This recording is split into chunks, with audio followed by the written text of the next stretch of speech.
Hello my dear viewers, welcome back to my channel. Today in this video I have brought the new poem of class 7th मेरी अभिलाषा है। तो अभिलाषा का मतलब क्या है? आकांक्षा और इच्छा।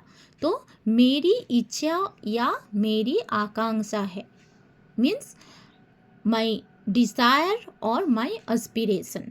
ओके, तो before moving on this poem first let us see the कवि परिचय। कवि परिचय। ग्राम रोहता, आगरा, उत्तर प्रदेश में जन्मे द्वारिका प्रसाद माहेश्वरी जी 1916 से 1998 अपने जीवन काल में उत्तर प्रदेश हिंदी संस्थान द्वारा बाल साहित्य पुरस्कार और उत्तर प्रदेश सरकार द्वारा सरस्वती साधना सम्मान से पुरस्कृत हुए। इनकी प्रमुख रचनाएं हैं कविता संग्रह फूल और सूल, खंड काव्य, क्रौंचबद्ध, सत्य की जीत, बाल काव्य कृतियाँ, वीर तुम बढ़े चलो, हम सब सुमन एक उपवन के, सोने की कुल्हाड़ी, कातो और गाओ, सूरज सा चमकू में बाल गीतायन। ओके, तो here Dwarika Prasad Maheshwari ji 1916 to 1998 born in village Rohta, Agra, Uttar Pradesh, was awarded the Bal Sahitya Award by the Uttar Pradesh Hindi Institute and the Saraswati Sadhana Samman by the government of Uttar Pradesh during his lifetime और अपने जीवन काल में। Okay, then इनकी प्रमुख रचनाएं हैं, his major works are this. Okay, then see here. इस कविता में सेवा, त्याग, सहनशीलता, दृढ़ता आदि जीवन मूल्यों को अपनाने का संदेश है। तो हियर सेवा मीन्स सर्विस, देन त्याग दैट मीन्स सैक्रिफाइस, सहनशीलता टॉलरेंस, दृढ़ता डिटर्मिनेशन, देन जीवन मूल्य that means value of life. So here this poem gives the message of adopting life values like service, sacrifice, tolerance, determination. Okay, तो कवि ने अपने जीवन की अभिलाषा को व्यक्त करते हुए परोपकार, समर्पण और निस्वार्थ सेवा जैसे गुणों को अपनाने की प्रेरणा दी है। ओके, तो कवि यह चाहते हैं कि उनका जीवन एक दीपक की तरह हो जो स्वयं जलकर भी दूसरों को प्रकाश दे। तो दिस पोएम मेरी अभिलाषा है। The poet expresses his desire to live a life of selfless service, sacrifice, tolerance and determination. Okay, now I read the full poem, then line by line I will explain. सूरज सा दमकू में, चंदा सा चमकू में, झलमल झलमल उज्जवल तारों सा दमकू में मेरी अभिलाषा है। फूलों सा महकू में, बिहोगो सा चहकू में, गुंजित कर बन उपबन, कोयल सा कुहकू में मेरी अभिलाषा है। नभ से निर्मलता लूँ, शशि से शीतलता लूँ, धरती से सहिष्णुता, पर्वत से दृढ़ता लूँ, मेरी अभिलाषा है। Okay, now let me explain this poem.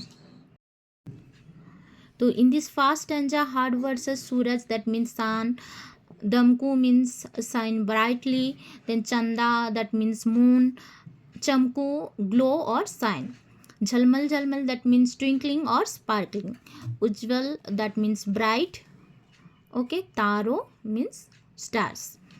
तो सूरज सा दमकू में, तो in these lines the poet expresses his aspirations, okay, तो he wishes to shine as brightly as the sun. How is sun? The sun spreads its light everywhere, no, and filling it with positive energy. Same way the poet wishes to shine as brightly as the sun, bringing light and energy. तो कवि चाहते हैं कि उनका जीवन सूरज की तरह तेजस्वी और प्रकाशमान हो। ओके, देन चंदा सा चमकू में, तो like a moon, he wants to provide calmness and peace. Okay तो चंद्रमा की तरह वे शीतलता और शांति प्रदान करे। तारों सा दमकों में मेरी अभिलाषा है। तो तारों मीन स्टार्स, तो the stars spreading radiance everywhere, no? तो the poet desires to twinkle like the stars spreading radiance everywhere. तो सितारों की तरह झिलमिलाते हुए दुनिया को रोशन करना चाहते हैं। ओके तो this poem inspires self growth, a bright future and a meaningful life dedicated to others. Okay, then next stanza.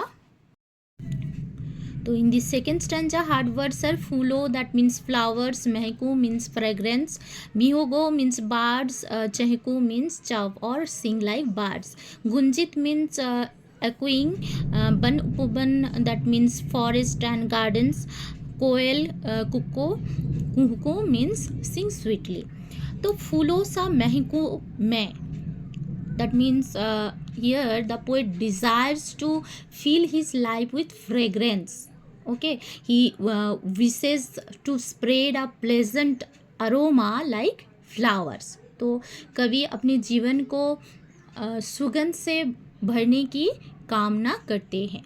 Okay तो वह चाहते हैं कि फूलों की तरह महके, जिसके उनका जीवन दूसरों के लिए भी सुखद और आनंददायक बने। ओके देन विहोगों सा चहकू में, गुंजित कर बन उपबन, कोयल सा कुहकू में मेरी अभिलाषा है। तो here the poet aspires to chirp like birds and sing melodiously like a cuckoo.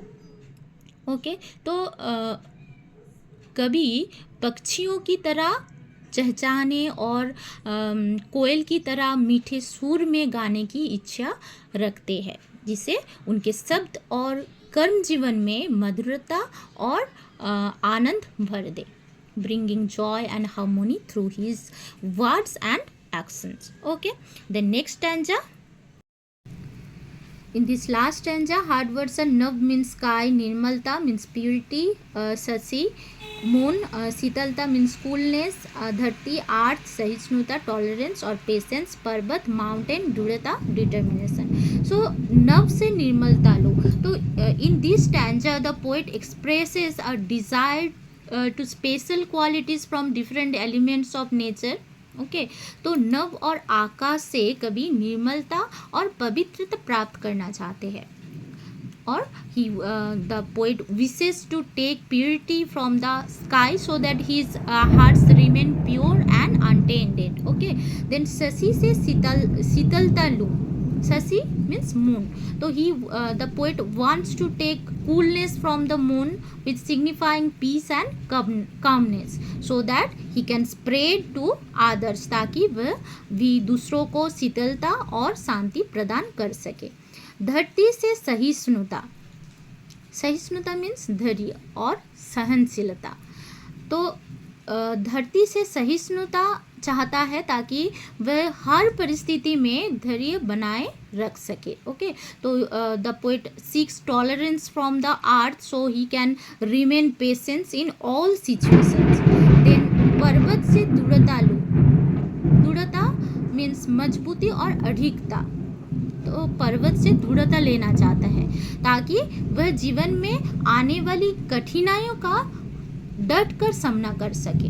Okay तो he desires to gain firmness from the mountains, which representing strength and resilience.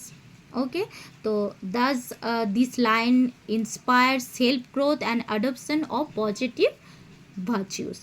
Okay so this is entire poem. Next video will come with question answer of this poem. Till then, thank you, bye.